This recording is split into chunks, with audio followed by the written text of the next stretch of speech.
Assalamualaikum warahmatullahi wabarakatuh. Salam sejahtera bagi kita semua. Di kesempatan kali ini saya akan menyampaikan informasi mengenai tokoh proklamasi kemerdekaan Indonesia, yaitu Yusuf Ronodipuro. Siapa sih Yusuf Ronodipuro? Muhammad Yusuf Ronodipuro atau Yusuf Ronodipuro lahir di Salatiga, Jawa Tengah tanggal 30 September 1919. Beliau meninggal di Jakarta Selatan tanggal 27 Januari 2008 pada umur 88 tahun. Yusuf adalah salah satu duta besar Indonesia. Awalnya ia dikenal sebagai penyiar kemerdekaan Republik Indonesia secara luas.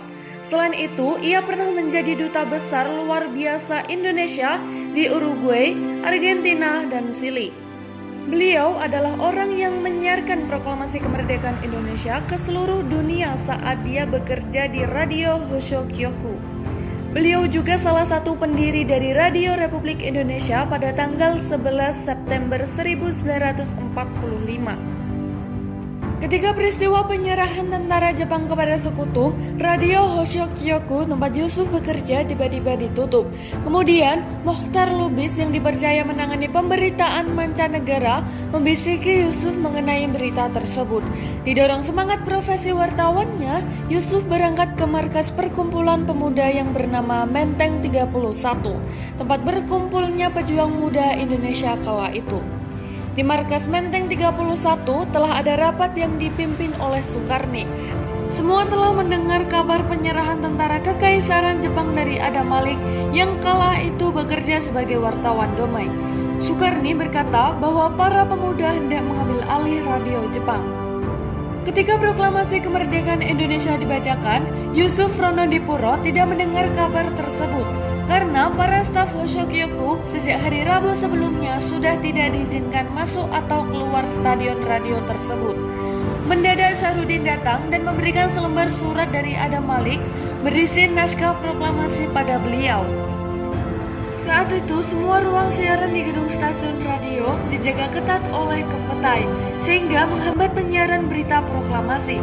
Kemudian, Yusuf Ronodipuro mendapat ide untuk menggunakan studio siaran mancanegara dan meminta bantuan pada bagian teknis untuk mengubah pengaturan kabel stasiun radio, sehingga kabel pemancar siaran dalam negeri tersambung dengan pemancar mancanegara.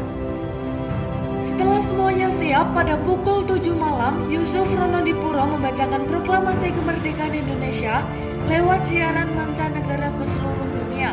Beliau juga membacakan naskah tersebut dalam bahasa Inggris, sehingga radio-radio internasional bisa mengerti maksud siaran tersebut dan meneruskannya. Atas aksi berani ini, beliau dan seluruh staf Hoshokyoku yang terlibat dikenai hukuman berupa siksa fisik oleh tentara Jepang. Setelah peristiwa tersebut, Ronodipuro mendirikan Radio Suara Indonesia Merdeka dari barang-barang elektronik bekas. Di radio inilah Soekarno dan Muhammad Hatta pertama kali menyampaikan pidato sebagai presiden dan wakil presiden. Atas perhatiannya saya ucapkan terima kasih dan sampai jumpa.